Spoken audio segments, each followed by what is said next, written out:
So this month of, what month is it? September? Yeah. September, our theme is the flames of faith. And the month got started with Reverend Myrna. We had a special guest speaker, Reverend Myrna, and she talked about, she shared the Arjuna story and talked about Hinduism. And then last week I gave a talk about the introduction to New Thought, which is our tradition here at the Satya Center, New Thought. And then today, I decided to share with you some wisdom from my teacher, Reverend Jean Sweet.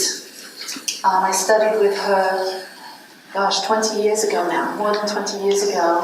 Lyle and I actually, my partner Lyle, both studied under her to become spiritual living practitioners or science of mind practitioners. And we studied with Reverend Jean Sweet in Big Bear Lake, California. And Reverend Jean is someone that I work with currently today in an organization that we're a part of here at the Satya Center, the affiliated New Thought Network. And we're on the board of directors together. Well, she studied to become an interfaith minister. And so in studying all the different faith traditions, she fell in love with all of them and could see the golden thread that brought them all together. And she created the ceremony that we shared here for many years, the Flames of Faith ceremony. And some of you that have been coming for some time will remember that ceremony, where we lit 10 different candles and honored different faith traditions. So I thought in honor of her and in honor of that ceremony, I would share with you some of her teachings about the different faith traditions from around the world, so we can see that we all have a common thread. We all have more in common than we might imagine. The ceremony starts out with, we perform this ceremony to promote the universal consciousness of life, which acknowledges that all peoples and all faiths, all sentient beings come from the one great universal presence, which we call God or Spirit. Fundamental to this truth is what we believe to be the unifying nature of all religious thought and experience, and we honor that today.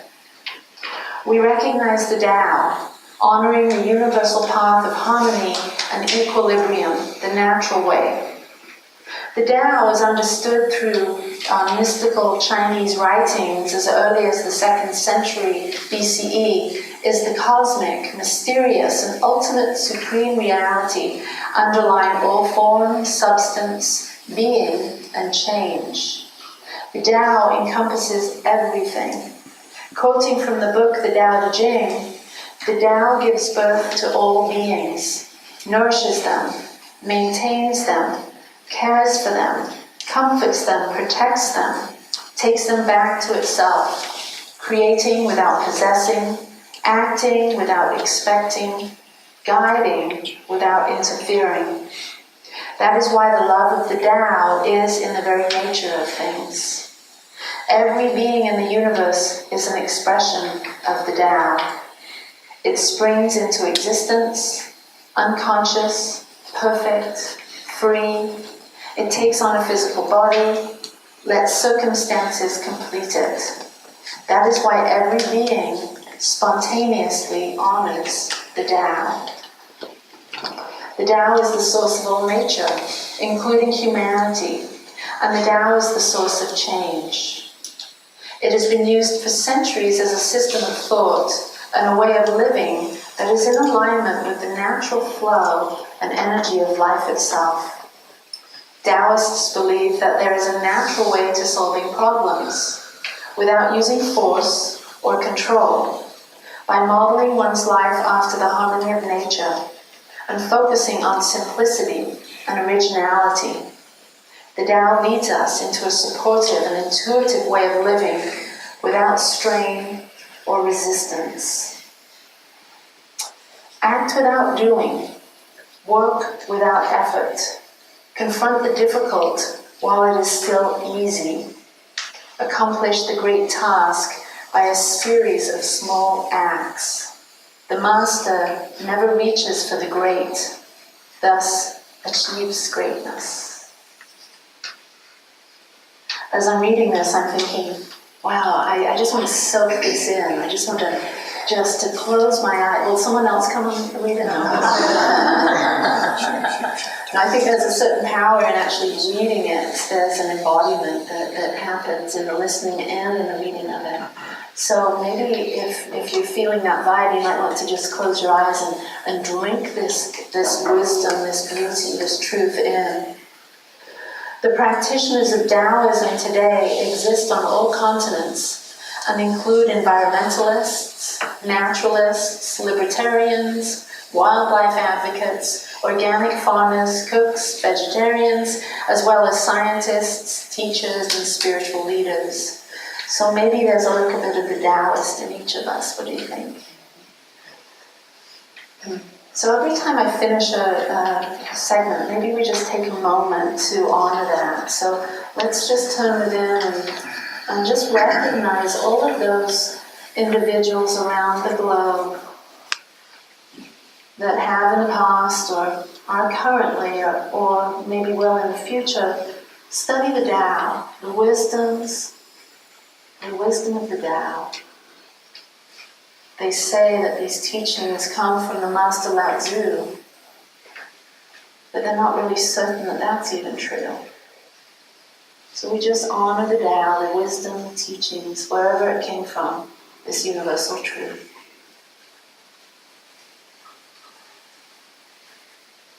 Let us recognize the shamanic traditions, honoring the beliefs and practices of indigenous people everywhere, the way of primal spirituality. The shamanic traditions come from all of the indigenous peoples, the first peoples of every land and culture, who see life existing as a blend of spirits, nature, and all living species, as one inseparable and interdependent. The world religion does not exist in these cultures, which are strikingly diverse.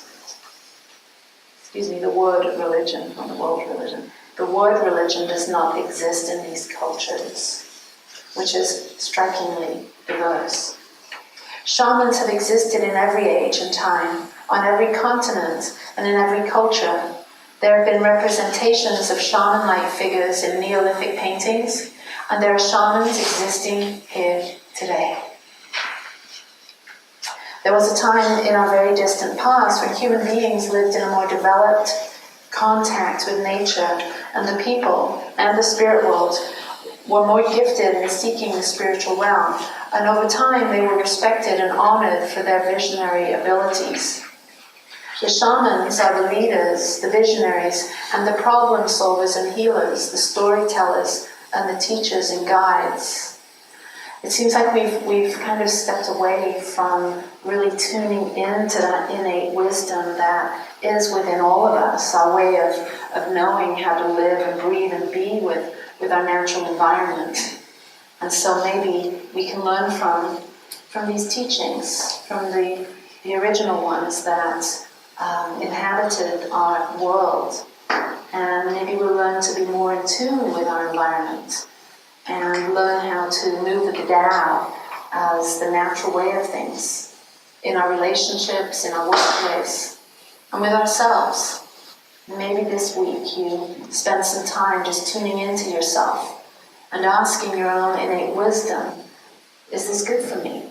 When you're about to make a decision, or if you get upset by something that's happened, you just tune in and get a sense of yourself and how you're feeling, and if it's true for you.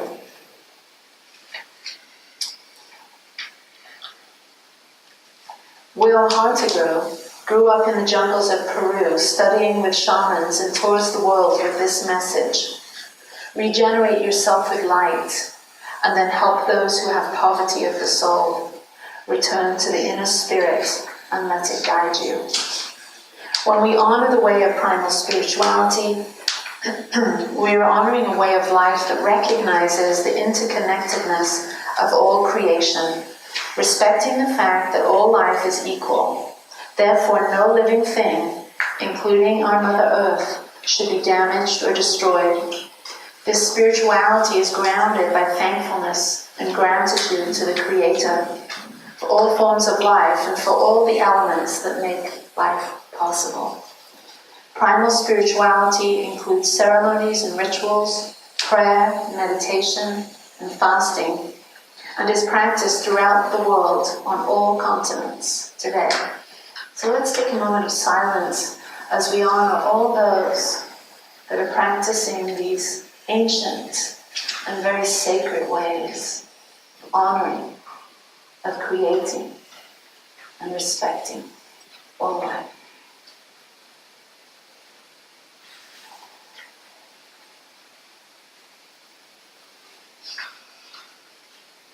We recognize Hinduism, honoring the path of knowledge, action, and devotion. Hinduism is one of the oldest and perhaps the most complex of all living religions practiced today. It has no identifiable founder, and it encompasses an entire civilization and way of life dating back to 3000 BCE, that's before the Common Era. The four Vedas, which are the sacred scripture of the Hindu people, are understood as heard, as wisdom, revelation not originated by the human race. And they were heard long before the written word could record them. So this has been passed down, word of mouth, for thousands of years. The Vedas were received intuitively through human channels, the wise and holy sages and seers and prophets who heard this in their hearts, the eternal message, and saw and symbolized the various names of the One, sacred, ultimate reality, truth, God, from different perspectives and contexts. Honor one of the most sacred of the mantras, prayers, and chants that have played a dominant role in the history of the Hindus as part of their daily prayers from the Rig Veda. And it goes like this. We meditate upon the adorable, holy light of the resplendent life giver, Savitar. May he stimulate and inspire our intellects. The Hindu gods and goddesses worshipped with different names and forms and are, in reality, many aspects, powers and functions, and symbols of the One, all-pervasive, supreme being.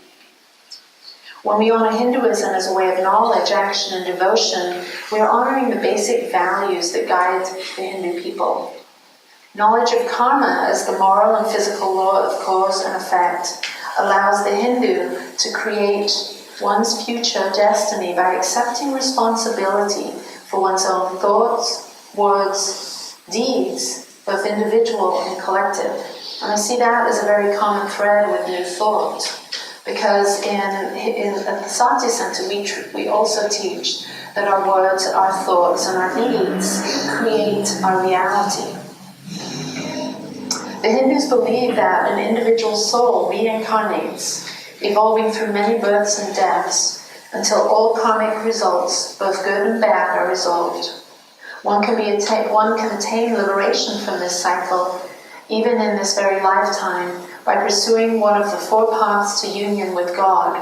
And these are the four yogas: the way of knowledge, the way of love and devotion, the way of selfless action, and the way of meditation. And next weekend at the Fest, we're going to be practicing Bhakti Yoga, which is the way of devotion. It's the way of chanting and connecting with the divine within yourself and all around yourself through the singing and through the repeating of the name of the divine. And this activates something, a remembrance in you.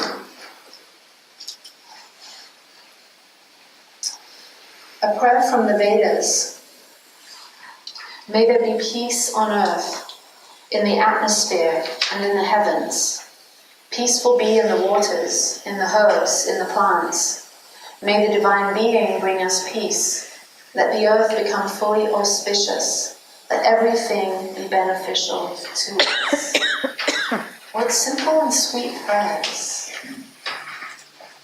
So let's take a moment of silence for all those that participate on this holy path of Hinduism and all those that participate in the practice of yoga.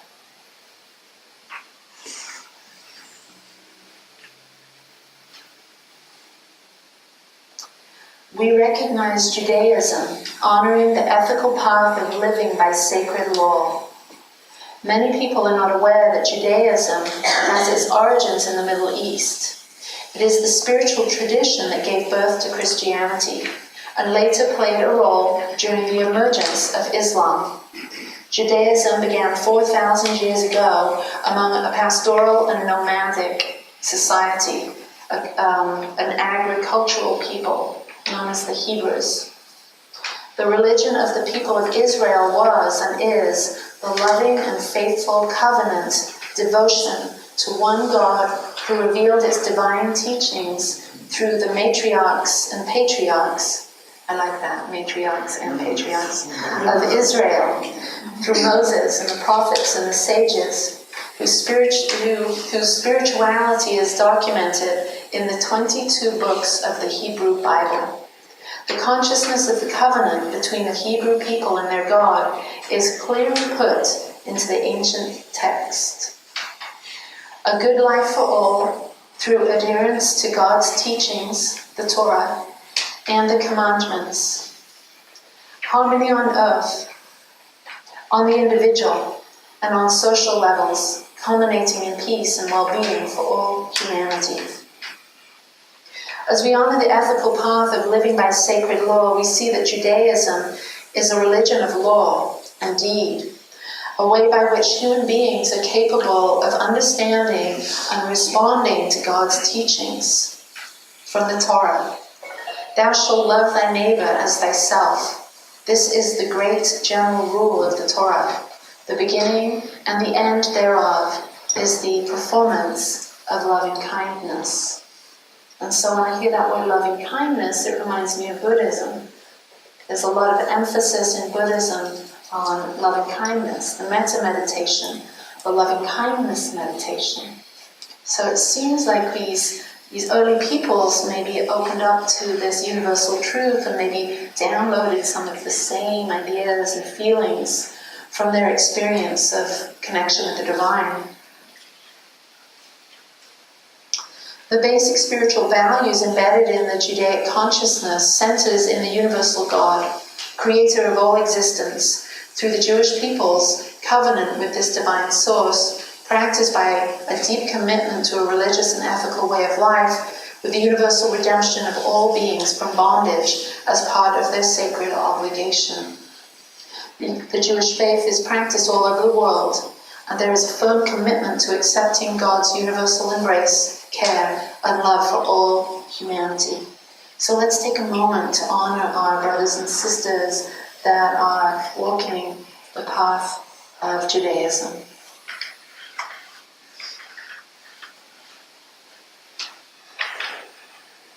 We recognize all forms of Buddhism, honoring the Four Noble Truths and the path of compassion. Buddhism began in northwest India about 500 BCE. That was before the birth of Christ.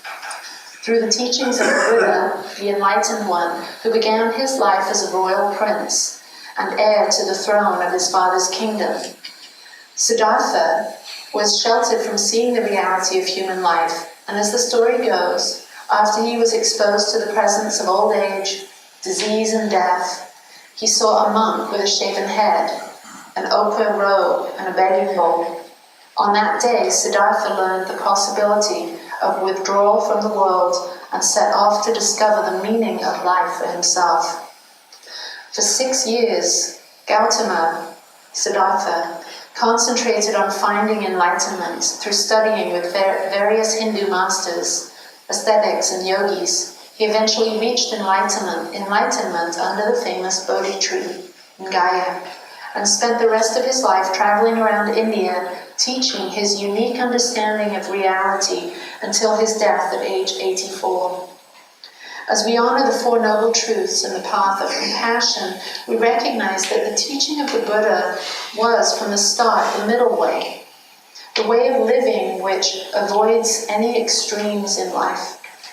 Within the wisdom of the Four Noble Truths, the nature of suffering and the way out of suffering is clearly outlined and further expanded upon in the Eightfold Noble Path, a proscribed way of life and being in the world.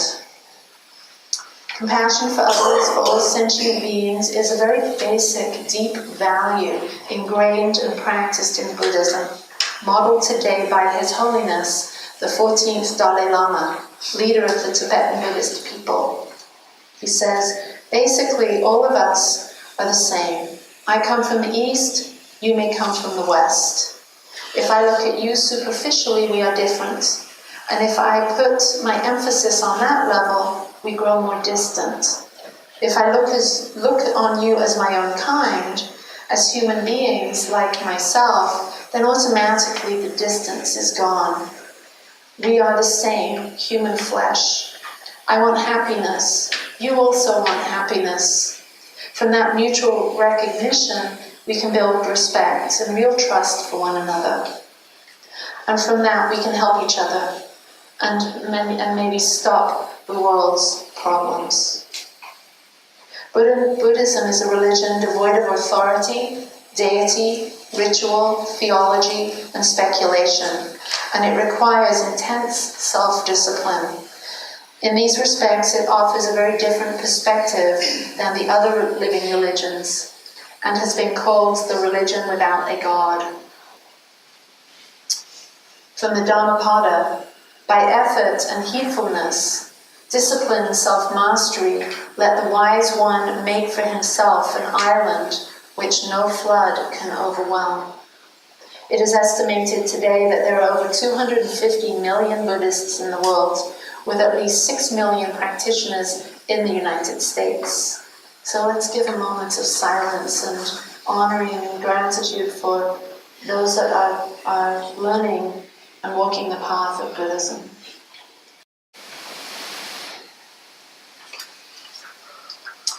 We recognize all forms of Christianity, honoring the Christ consciousness as the path of love. From Matthew 22, Thou shalt love the Lord thy God with all your heart, and with all your soul, and with all your mind. This is the greatest and first commandment. And the second is like unto it, Thou shalt love thy neighbor as thyself. The origin of Christianity begins within the heart of God, as love existing throughout the universe. Within this eternal love, the urge to create manifested as many forms of love, and thus began creation, as the multiplication of love throughout the universe. Made in the image and after the likeness of this love, we are capable of agape love, of expressing a divine love that includes all life. Roughly 2,000 years ago, the man Jesus was born into this world, whose destiny, like Buddha, was to achieve ascended consciousness and demonstrate for us a way into the kingdom, a state of internal consciousness where we can commune with our God at any time. Jesus became the Christ, and it is through him that we know about the inner life that is the kingdom, and how to manifest good in our own life by practicing the spiritual principles that are his legacy. In the New Thought tradition, we honor the Christ as the great example, not the great exception, as he himself promised, even greater things than this you shall do. As we honor the Christ consciousness as the universal path of love, we can embody this and practice it in our daily life, with all of life, and with each other. And so that reminds me of the Sanskrit blessing, Namaste, when we honor the divinity in me honors the divinity in you. This is the same principle, yet a different faith tradition. So let us take a moment to honor all those walking the Christian path and learning from the teachings of the Master Teacher Christ, Jesus.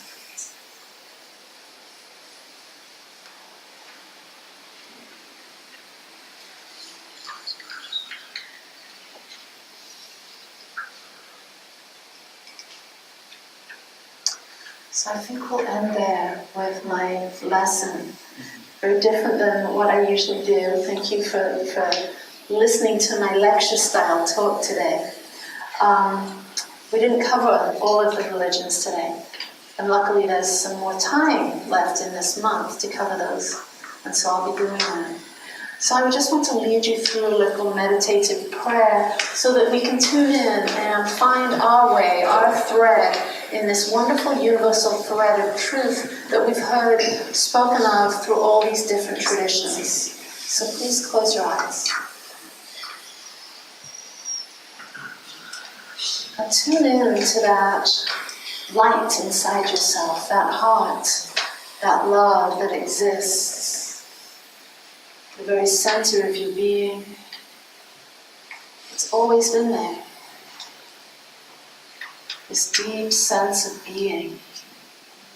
Can you remember a time when it was not?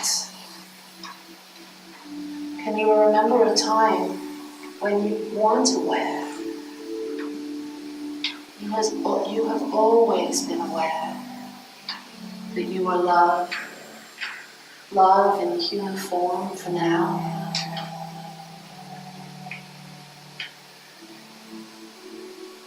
Can you remember a time when you were not love?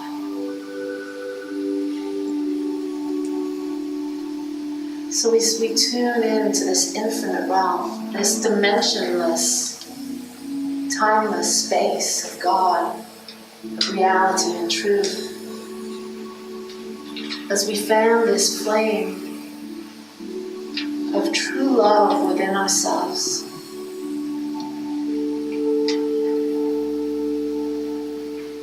As we watch that flame brighten and grow, as it becomes our very essence, beings of love and light, here on earth to share, to support, and to be a beneficial presence. Let us tune in to that truth that all of these traditions have shared, this emphasis on peace and care and love and kindness and creativity and oneness. Let us know that right where we are here today, we're walking a path of peace. And it always starts with us. So I speak my word. And if these words align with your heart, with your mind, then they're your words too. Today I am blessed and so very, very grateful to walk this path of peace and love and joy, to be free to be me in whatever way I choose. And today I choose to be strong and confident in who I am, powerful and committed to bringing joy and light and laughter into the world, to be a shoulder for someone to lean on, to be a helping hand in those times of need. I commit to being vulnerable enough to share what's going on in my heart and my mind with others that care and support me. I know that we're all on this path together, and so I take comfort in that, in the knowing that I am not alone, that together we create this beautiful family, this beautiful human family. So let this day and my light and my service uplift everyone around me. For this I give thanks, because I know it's the truth. And I release this prayer, knowing it's already so. And so it is. And so it is.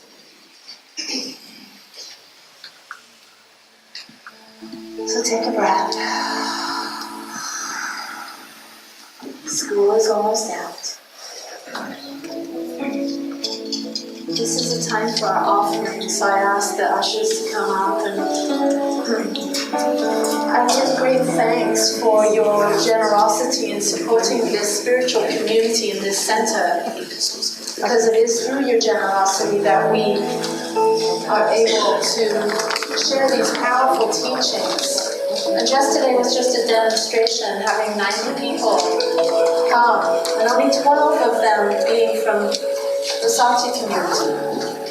It was a real testament to the fact that people are hungry for these spiritual truths, these new thoughts, these wonderful teachings. So I give thanks to you for supporting this community. So please join me in the blessing of the offering. Joyfully I give with gratitude, for I know that as I give, I am given. I allow the abundant nature of the universe to flow through me now. I am so blessed and so